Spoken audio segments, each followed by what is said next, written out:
principal sistema de reservatórios, isso entre aqueles que fornecem água à região metropolitana de São Paulo, segue em nível crítico, com apenas 20,2% de sua capacidade preenchida.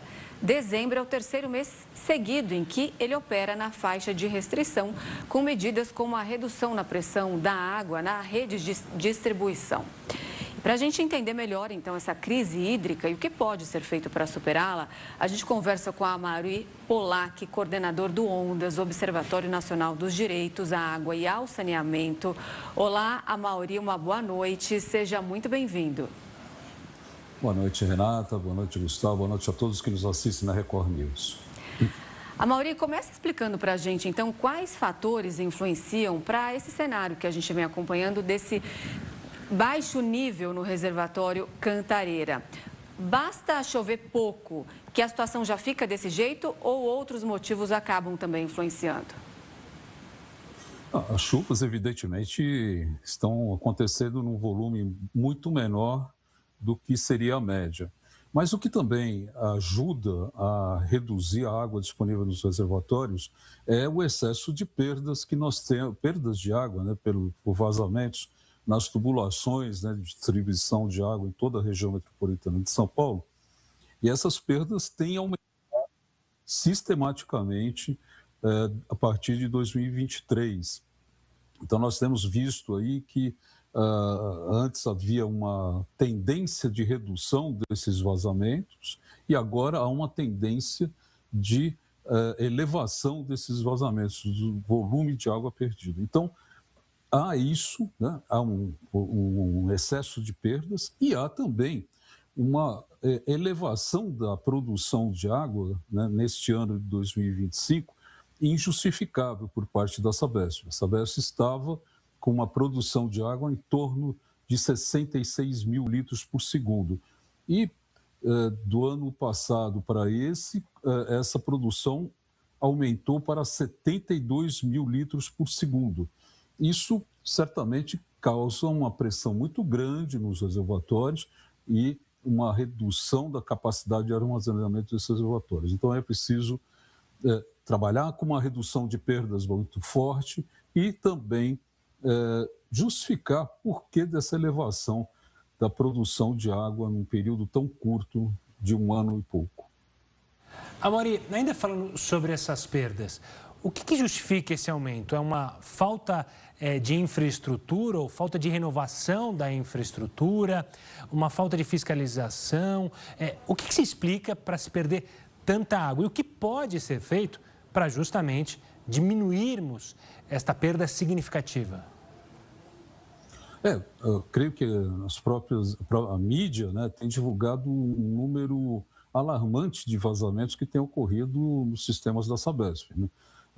São vazamentos que não aconteciam até bem pouco tempo atrás. Então, o que está ocorrendo hoje na empresa é uma deterioração da qualidade da prestação dos seus serviços, há uma priorização em se fazer manutenção somente quando ocorre um problema, ou seja, se trabalha hoje na manutenção corretiva, ao invés de se trabalhar com a manutenção preventiva. Então, com isso, é evidente, né? É como um carro, né? Se você não faz a troca de óleo no momento certo, ele poderá causar problemas para você um pouco mais adiante. Então, a manutenção preventiva, cotidiana e feita por gente que conhece o sistema é fundamental. A Sabesp perdeu praticamente metade do seu corpo de funcionários num prazo muito curto, em 2 anos. Tínhamos 12 mil funcionários, agora esse número está chegando a perto de 6 mil funcionários. E aqueles que saíram eram, evidentemente, aqueles com maior experiência e vivência na operação e na manutenção dos sistemas. Então, a busca insana por redução de custos a qualquer modo leva a uma deterioração da qualidade dos serviços, a perda de conhecimento e de capacidade técnica e operacional num prazo muito curto. Os sistemas não aguentam dessa forma, né? Agora, Amaury, diante dessa situação, há risco real e concreto de desabastecimento de água na Grande São Paulo? Bom, as previsões do CEMADEM e todos os institutos aí que fazem previsão climática indicam que nós não teremos chuvas em grande abundância nesse período, agora até março. Então, é possível que nós estejamos entrando num período de crise hídrica semelhante àquele que nós tivemos entre 2014 e 2016. Até o próprio nível agora que o sistema Cantareira e outros sistemas, como o Alto Tietê, por exemplo, estão hoje, esses níveis somente foram alcançados naquele período da crise hídrica de 10 anos atrás. Então, é possível que nós estejamos entrando numa situação crítica. Agora, há maneiras de se enfrentar essa crise de uma forma objetiva e com forte apoio de toda a população, como foi feito há 10 anos. E, Amaury, aonde que se passa, então, esse papel da população? A gente pode se acostumar mais a ter situações como a gente está vendo hoje? Quem mora em casa percebe claramente, né? Vai ligar a torneira de noite, a partir de determinada hora, já não está mais saindo água. É possível que a gente volte a ter, por exemplo, um racionamento para conseguir recuperar o Cantareira? Olha, Gustavo, antes de se fazer um racionamento, deveria se implantar aquilo que teve um enorme sucesso na crise anterior, que foi a tarifa de contingência. Essa tarifa de contingência, eu creio que uma boa parte da população aqui deve recordar. Se havia uma redução da média de consumo dos últimos 12 meses, foi fixada essa média de consumo por moradia, por comércio, nos últimos 12 meses, e se o morador ou o comerciante reduzisse 30% aquele consumo médio, ele ganhava um bônus, ele reduzia a conta de água em 30%. Se ele reduzisse 20%, né, entre 10% até 20%, a conta de água dele seria reduzida 20%, e assim por diante. Por outro lado, aqueles que tinham um consumo muito acima da média sofriam uma penalização. Aqueles que consumiam 40% acima da média dos últimos 12 meses tinham uma elevação de conta de 100%. Qual foi o resultado naquela ocasião?